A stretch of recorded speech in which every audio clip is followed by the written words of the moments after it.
Good afternoon. So this talk now is on the challenges on UAV operations in ad hoc. And ad hoc means it shall be available just by snipping your fingers. The service shall be available, and we learned a lot that there are a lot of challenges resolved in this, and the SAFIR-Med group is focusing on getting answers on all the challenges, because nothing of this is available right now, and there's still a lot of work to be done. And this talk now focuses on these challenges, and it's a co-author, and this is Sebastian Seitz. So he is doing in our university, Aachen University, he's focusing on the flight guidance, the safety in airspace integration. So this is going to be the talk of today. So we know challenges to be solved, that they become daily routine, that they work in this here SAFIR-Med example, urgently needed goods.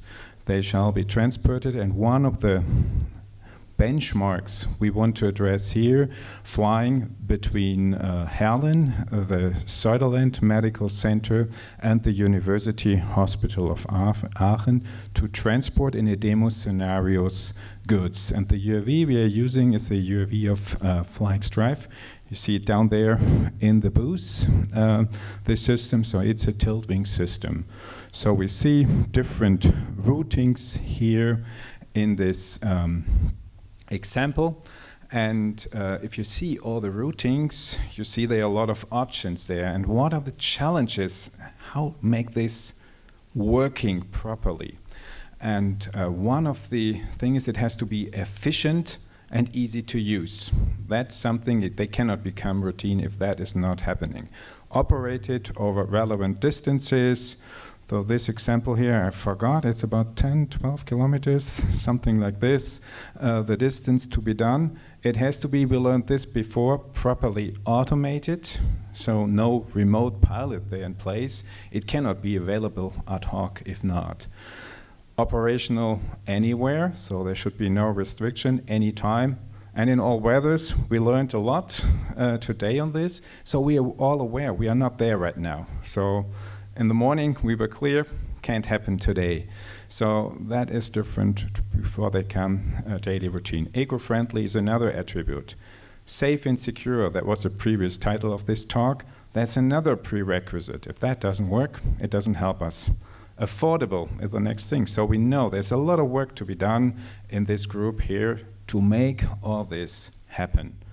So now I still go with all the challenges, and always in red you see what I'm focusing on in that slice, operated over relevant distances. That's why FlightStrive has developed such a tilt-wing UAV, which is optimized for high energy efficiency to cover relevant distances or flight times up to 70 minutes and the operational speed up to 150 kilometers. And a little bit always with respect to acceptance. For example, a minimum noise emission. That's important for acceptance as well. So we get the input, it can't work. We've seen this from the city urban air mobility contributions, how important this is to have it. And electrical powered motor, so no fuel burned. It doesn't get acceptance anymore now.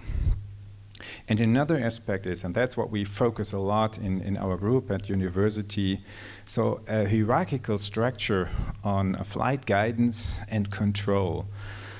So there's a lot of things happening on the basis of such an aircraft, and the example here is again a tilt-wing, the tilt-wing system.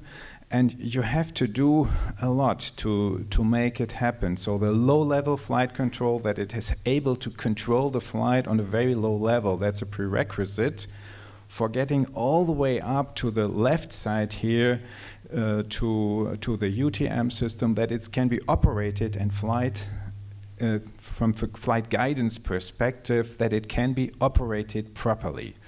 This hierarchical thing is that you do not solve it in one step, you do it step by step. We call it the fast control loops. So first it has to fly for like the next few seconds, and then you take care all the way to energy efficient long distance flight. And this is part of a hierarchical structure. It also includes like safety aspects on this. So the routing, for example, is part of is minimize ground risk in the routing. And that's why you have to, that's a kind of complex picture to get all the things together here and to have it done. And just one example with respect to automation, that is redundancy, for example, here in the navigation system. So you need redundancy on all levels. We've seen the subcar redundancy, one of the means in the chute. That's very impressive. But all of this is a must to have an answer. What's happening if something goes wrong in the system? Because otherwise it can't be accepted, it cannot be operated safely. And here you see the navigation system. That is another tilting system.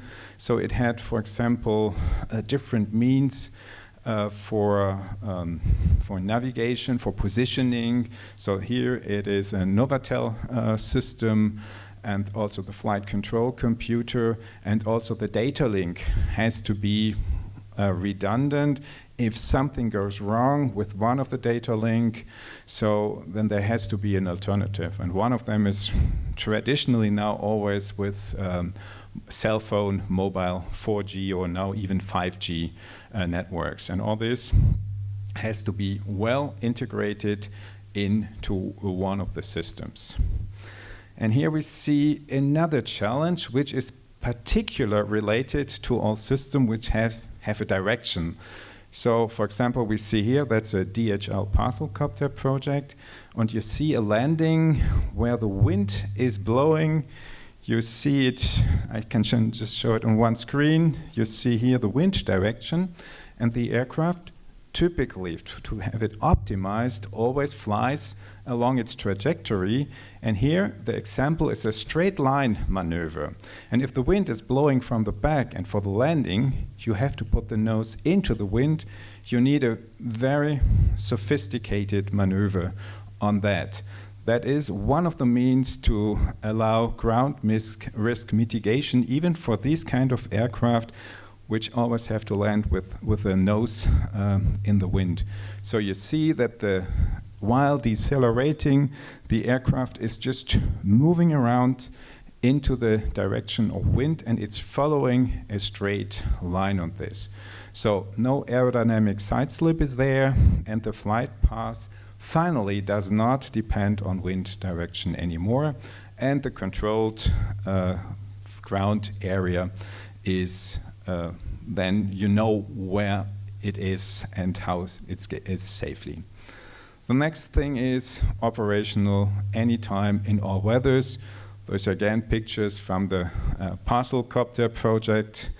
So at that time it was snow. Today here it was rain and high winds.